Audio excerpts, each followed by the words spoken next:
Siapa yang tidak mengenal Apple Inc., perusahaan raksasa digital dengan segala inovasi-inovasinya, dan produk-produknya sangat laku keras di pasaran. Siapa sosok di balik itu? Dan bagaimana dia mampu membawa Apple Inc. hingga sejauh ini? Mari kita cari tahu.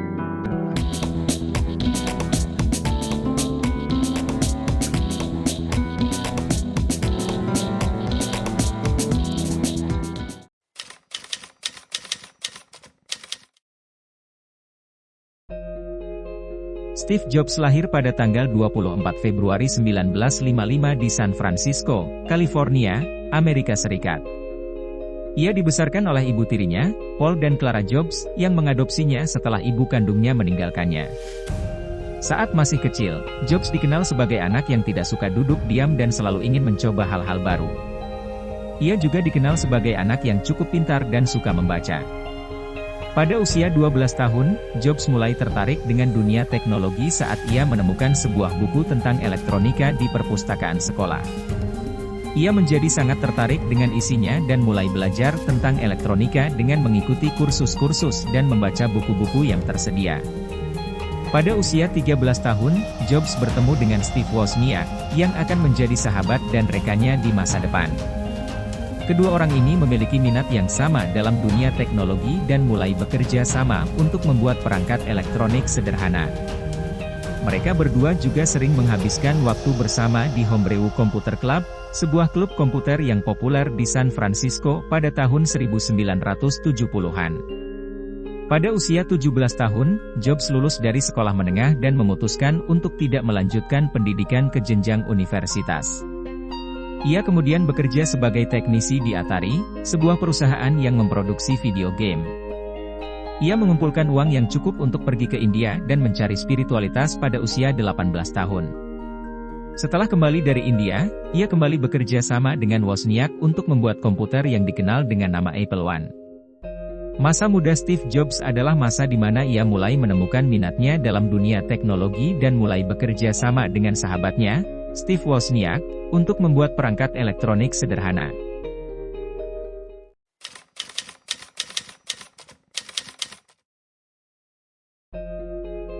Awal karir Steve Jobs dimulai setelah ia dan sahabatnya, Steve Wozniak, berhasil menyelesaikan pembuatan komputer pertama mereka yang dikenal dengan nama Apple I. Pada tahun 1976, Jobs dan Wozniak memulai perusahaan mereka yang diberi nama Apple Computer Inc. di garasi rumah Jobs di Los Altos, California. Pada saat itu, Apple I dijual dengan harga $666,66 dan terjual sebanyak 200 unit. Kemudian pada tahun 1977, Apple Computer Inc. merilis komputer kedua mereka, yaitu Apple II, yang sangat sukses dan menjadi komputer pribadi pertama yang dapat digunakan oleh konsumen umum. Produk ini menghasilkan pendapatan yang cukup besar bagi perusahaan dan membuat Steve Jobs menjadi salah satu orang terkaya di dunia pada usia 21 tahun. Setelah kesuksesan Apple II, Steve Jobs mulai menunjukkan kepemimpinannya di perusahaan. Ia menjabat sebagai CEO perusahaan pada tahun 1981, dan mulai mengarahkan perusahaan untuk mengembangkan produk-produk baru seperti Macintosh, yang diluncurkan pada tahun 1984.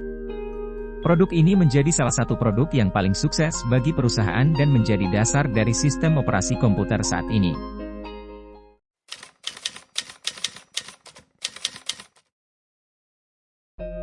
Masa keemasan Steve Jobs dapat dikatakan sebagai masa di mana ia memimpin Apple Inc. menjadi salah satu perusahaan teknologi terbesar dan paling sukses di dunia. Ini dimulai pada tahun 1997. Ketika Jobs kembali ke perusahaan setelah mengambil waktu libur selama 11 tahun. Setelah kembali, ia mulai mengambil alih perusahaan yang saat itu sedang mengalami kesulitan dan mulai mengarahkan perusahaan ke arah yang berbeda. Pada tahun 1998, Apple merilis iMac, yang menjadi produk yang sangat sukses dan membantu perusahaan kembali ke jalur keuntungan. Produk ini menjadi salah satu produk yang paling sukses bagi perusahaan dan menjadi dasar dari produk-produk Apple saat ini. iMac adalah singkatan dari Intel Inside, Macintosh Outside, yaitu sebuah komputer Macintosh yang menggunakan prosesor Intel. Sejarah dari iMac dimulai pada tahun 2006, ketika Apple mengumumkan bahwa mereka akan mulai menggunakan prosesor Intel dalam komputer Macintosh mereka, menggantikan prosesor PowerPC yang sebelumnya digunakan. Pertama kali diluncurkan pada Januari 2006, iMac menjadi salah satu produk paling populer dari Apple dan terus diperbarui sampai sekarang.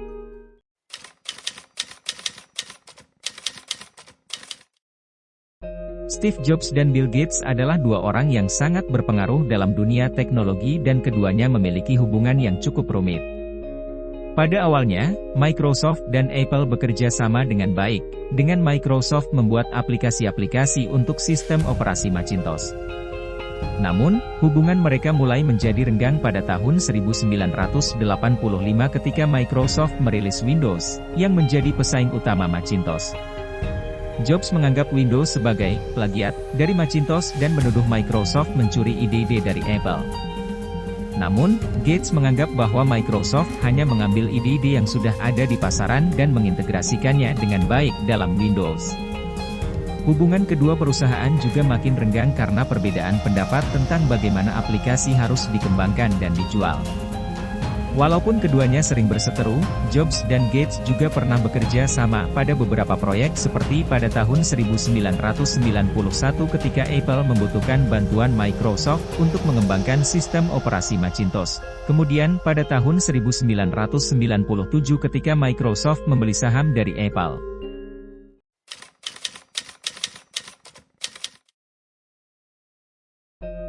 Sejarah iPod dimulai pada tahun 2001, ketika Apple Inc. meluncurkan perangkat media portabel pertamanya yang dikenal sebagai iPod. Produk ini sangat sukses dan memperkenalkan dunia pada konsep musik digital. Pada saat itu, iPod hanya dapat menyimpan sekitar 1.000 lagu, tetapi itu cukup untuk mengubah cara konsumen mendengarkan musik. Dengan desain yang elegan dan kontrol yang intuitif, iPod cepat menjadi populer di kalangan konsumen yang ingin mendengarkan musik tanpa harus membawa sekumpulan CD atau kaset. Pada tahun 2007, Apple merilis iPhone, yang menjadi produk yang sangat sukses dan memperkenalkan dunia pada konsep smartphone. iPhone adalah perangkat yang mengkombinasikan fitur telepon, kamera, media player, internet browser, dan GPS dalam satu perangkat yang mudah digunakan. Pada saat peluncurannya, iPhone mendapat sambutan yang sangat baik dari konsumen dan para analis teknologi. Fitur unik seperti layar sentuh yang responsif, sistem operasi yang intuitif, dan aplikasi yang dapat diunduh membuat iPhone menjadi salah satu perangkat paling populer di pasaran. Pada tahun 2010, Apple Inc. meluncurkan perangkat tablet pertamanya yang dikenal sebagai iPad. iPad adalah perangkat yang mengkombinasikan fitur komputer tablet, media player, internet browser, dan GPS dalam satu perangkat yang mudah digunakan.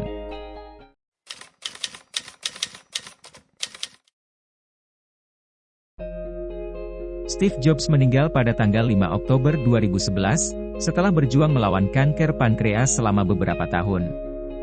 Ia mengumumkan rencananya untuk pensiun sebagai CEO Apple pada bulan Agustus 2011, dan digantikan oleh Tim Cook.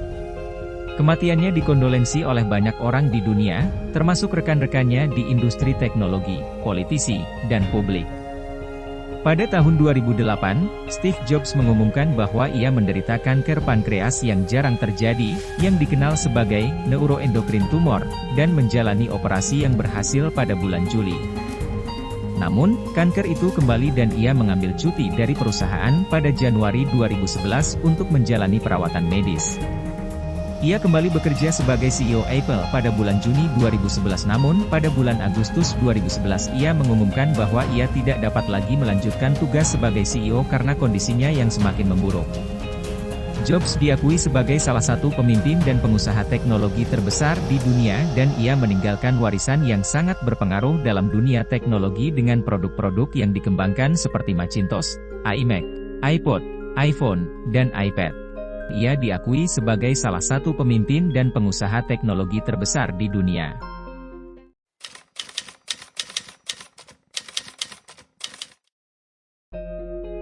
Pelajaran penting tentang gaya kepemimpinan Steve Jobs. Gaya kepemimpinan Steve Jobs dapat memberikan beberapa pelajaran penting bagi para pemimpin dan pengusaha. Visi. Kepemimpinan yang berdasarkan visi. Steve Jobs memiliki visi yang jelas tentang produk yang ingin diciptakan dan mengambil langkah-langkah yang diperlukan untuk mewujudkannya. Ini menunjukkan betapa pentingnya memiliki visi yang jelas dalam mengarahkan perusahaan dan tim. Inovasi. Inovasi sebagai daya tarik utama, Steve Jobs selalu berusaha untuk menciptakan produk baru dan inovatif yang mengubah cara orang menggunakan teknologi. Ini menunjukkan betapa pentingnya untuk selalu mencari cara untuk meningkatkan produk dan jasa yang ditawarkan. Persuasi yang efektif. Steve Jobs memiliki kemampuan untuk meyakinkan orang lain untuk mendukung ide-ide dan produknya, baik di dalam maupun di luar perusahaan. Ini menunjukkan betapa pentingnya memiliki kemampuan persuasi dalam mencapai tujuan bisnis. Kemampuan mengambil risiko. Steve Jobs sering mengambil risiko besar dalam membuat keputusan bisnis, yang terkadang menyebabkan kegagalan, namun juga membawa hasil yang luar biasa. Ini menunjukkan betapa pentingnya untuk memiliki keberanian untuk mengambil risiko dalam mencapai kesuksesan bisnis. Fokus pada kualitas. Steve Jobs selalu fokus pada kualitas produk dan tidak terpengaruh oleh tekanan untuk mengejar keuntungan jangka pendek. Ini menunjukkan betapa pentingnya untuk selalu fokus pada kualitas dalam mencapai kesuksesan jangka panjang. Kepemimpinan yang keras. Steve Jobs dikenal sebagai pemimpin yang keras dan tidak ragu untuk menegakkan keputusannya, meskipun itu menyebabkan masalah dengan staf atau rekan kerja. Ini menunjukkan betapa pentingnya untuk memiliki keberanian untuk mengambil keputusan yang sulit dan menegakkannya dengan tegas. Terima kasih sudah menonton, semoga menginspirasi dan bermanfaat. Jangan lupa like, share dan subscribe. Salam Historio.